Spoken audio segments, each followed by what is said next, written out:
నాని అంటే south industry అనేది చాలా పీక్ స్టేజ్లో ఉంది. అద్భుతమైన కంటెంట్ సినిమాలు మనం చేస్తూ ఉన్నాం.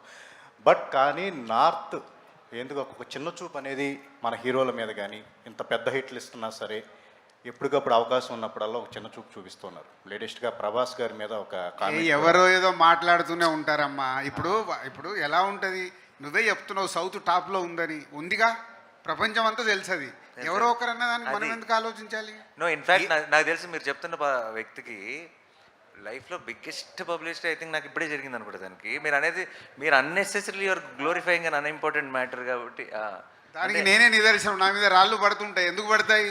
పనులు ఉన్నాయంట నా దగ్గర, పడతాయి. సో ఇది కూడా అంతే. ప్రభాస్ని అంటేనే కదా వాళ్ళు హైలైట్ అయ్యేది.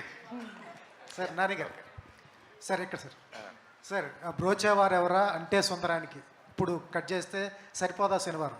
ఆ డైరెక్టర్ నుంచి ఇటువంటి ట్రైలర్ రావడం ఎక్స్పెక్ట్ చేయాలి. ఫస్ట్ ఆఫ్ ఆల్ దిల్రాజ్ గారు కూడా చెప్పడం, first of all Vivekatreya surprise చేశాడు. ఫస్ట్ సరిపోదా శనివారం లైన్ చెప్పినప్పుడు వివేకాత్రేయ నుంచి ఇటువంటి కంటెంట్ మీరు ఎక్స్పెక్ట్ చేశారా?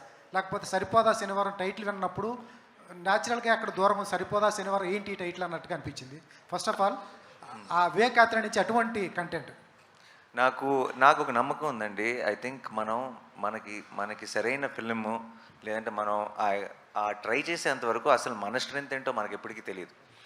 నేను కనుక నన్ను మీరు పిల్ల జమీందారులో భలే భలే మగాడిలో నాని బాగా నవ్వించాడు అని మీరు అనటం వల్ల నేను జెర్సీ ట్రై చేయకపోయి ఉంటే, జెర్సీలో నాని బాగా ఏడిపించాడు అని మీరు అనటం వల్ల నేను మంచి ఇమోషనల్ ఫిల్మ్స్ నాని బాగా చేస్తున్నాడు, నేను దసరా ట్రై చేయకపోయి ఉంటే. So I feel our best comes out when we try out things.